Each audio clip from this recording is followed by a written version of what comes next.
Supplementary श्रीमान जावेद अली खान जी। माननीय सभापति जी, हथकरघा उत्पादन के लिए वस्तुओं के आरक्षण अधिनियम 1985 के संबंध में मेरा ये प्रश्न है। मैंने माननीय मंत्री जी से जो जानना चाहा था, मंत्री जी ने तो उसका बहुत अच्छा जवाब दिया है कि हथकरघा का एक्सपोर्ट बहुत बढ़िया हो रहा है और इंपोर्ट बिल्कुल नहीं हो रहा। Please be specific about your question, please be sharp. बहुत दिनों में नंबर आया है सर, थोड़ा पूछने प्लीज।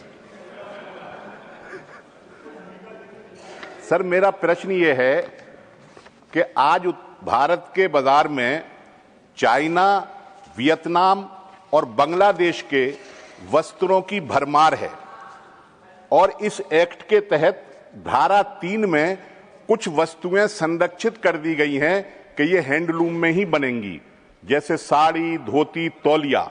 लेकिन विदेशों से बनकर के ये उत्पाद हमारे देश के अंदर आ रहे हैं और बड़ी तादाद में बिक रहे हैं। यहां तक कि बनारसी साड़ी तक चाइना की बनी हुई आ रही है, जो हमारे हथकरघा उद्योग को प्रभावित कर रही है। और इसी एक्ट की धारा है सर, जिसमें 4 धारा, जिसमें एक सलाहकार समिति तय करती है कि कौन कौन से उत्पादों के लिए हथकरघा क्षेत्र का आरक्षण है। वो 11 वस्तुएं हैं। मैं माननीय मंत्री जी से ये पूछना चाहता हूं कि इन 11 वस्तुएं जो आरक्षित की गई हैं सलाहकार समिति की सिफारिश पर, उनमें क्या विदेशों से उत्पाद आकर के हमारे बाजारों में बिक रहे हैं, और क्या सलाहकार समिति जो इसकी निगरानी करती है उसका गठन हुआ है या नहीं हुआ है अभी तक?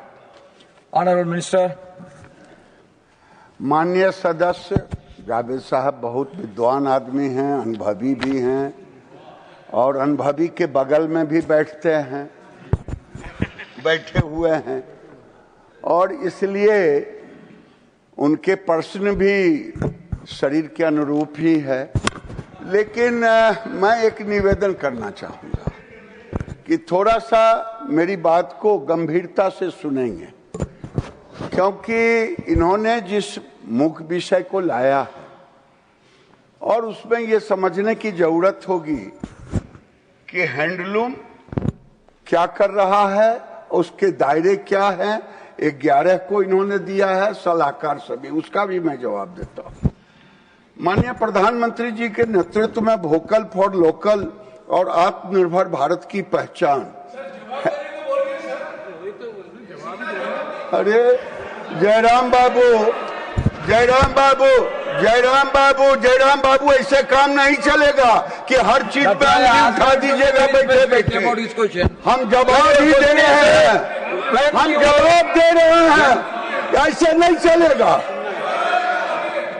हम 15 मिनट तक सुनते रहेंगे। मिनिस्टर 15 मिनट तक भाषण देंगे, आप वहां से। Honourable minister please attend to the chair,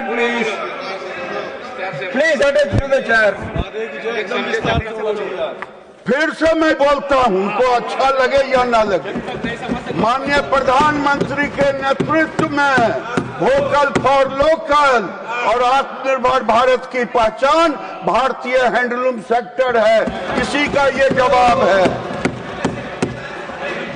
माननीय प्रधानमंत्री नरेंद्र मोदी के नेतृत्व में पहली बार 2015 में जो ढिढोरा पीटते हैं गरीबों के मसीहा बनने का, एक कहा कि गरीबी खत्म कर देंगे, कभी बुनकरों को सम्मान नहीं दिया।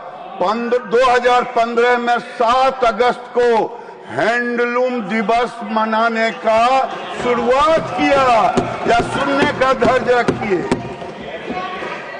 हैंडलूम डे के रूप में मनाने का शुरुआत किया। यह एक संदेश था कि देश अपने बुनकरों के सम्मान और योगदान को अब खुले दिल से स्वीकार रहा है, उसका भी जवाब दे रहा हूं। आज दुनिया का 95% हैंडलूम भारत में ही बनता है और ये वीमेन लेड सेक्टर है।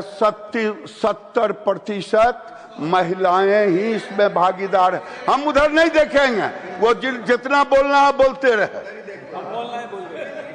और आज देश में 28.20 लाख लूम, ये प्रतिदिन, पहले इसका कोई सेंसस नहीं था, हमने 24/7 बना दिया। हर ट्रेनिंग ले बीभर से जुड़ा हुआ है। मैं उसके प्रश्नों का जवाब पर आ रहा हूं। लोग बढ़ते जा रहे हैं। अभी तक हम लोगों ने 28 लाख लूम, जिसमें 25 लाख ग्रामीण सेक्टर में है और इस सेक्टर में 35.22 लाख बुनकर कामगार जुड़े हुए हैं। ये सुनना पड़ेगा। पहले डिजाइन सेंटर, पहले कामगारों के लिए डिजाइन सेंटर नहीं था, समर्थ जैसा स्कीम भी नहीं था।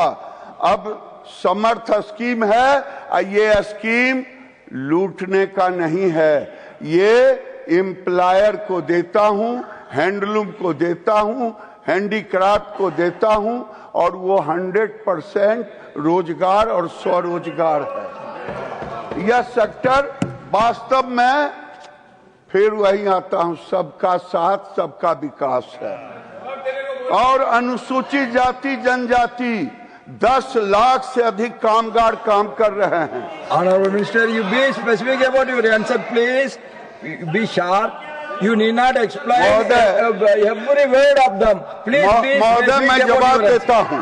मैं 1 मिनट में जवाब दे रहा हूं, लेकिन एक चीज बताया जाए, वो प्रश्न करने के लिए 7 मिनट तक पूरा बयान दिए और हमको 3 पेज नहीं पढ़ने दीजिएगा।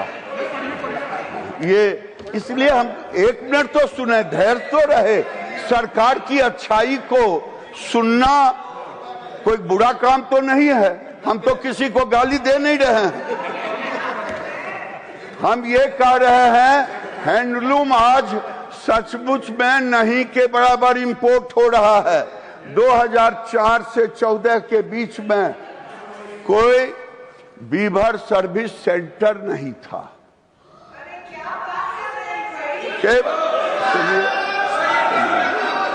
केवल बीच में सर्वर सेंटर, अरे सुनिए तो, सुनिए, उड़किए मत। I will please take your seat. अरे मैं ये कह रहा हूँ सभापति महोदय, 4 से 14 के बीच में कोई नया नहीं खोला। Please be sharp and हम तो ये कह रहे हैं, अब समझते नहीं हैं। ये सच्चाई है। We have to pass on to the second 14 के supplementary, बाद please. मोदी जी ने 4-2-6 ने I will ask him to go for the second supplementary. You can answer, please, please.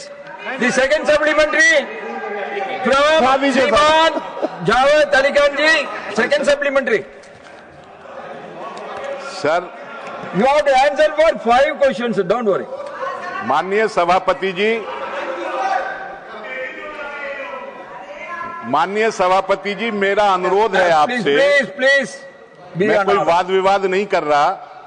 मेरे जो लिखित सवाल हैं वो और सप्लीमेंट्री, उनको आप जरा नजर डाल लीजिएगा और मंत्री जी के जवाब पर भी नजर डाल लीजिएगा। मेरा दूसरा सप्लीमेंट्री सवाल ये है, अदरवाइज मंत्री विल गिव लंबा आंसर, प्लीज।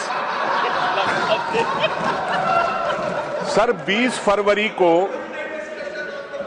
फरवरी 2026 पिछले महीने माननीय मंत्री जी के मंत्रालय ने एक कॉन्सेप्ट नोट सर्कुलेट किया है, जिसमें 2030 तक $100 बिलियन का एक्सपोर्ट हथकरघा से करने की योजना है।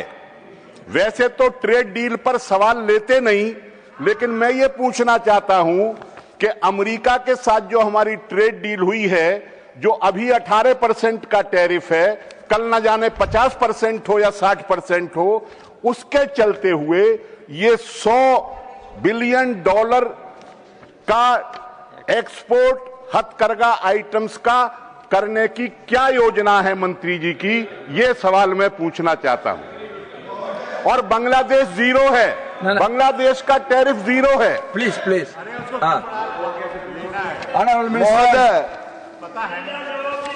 महोदय, मैं इनको एक एक चीज का जवाब देता हूं, लेकिन विद्वान लोग थोड़ा धैर्य से सुने।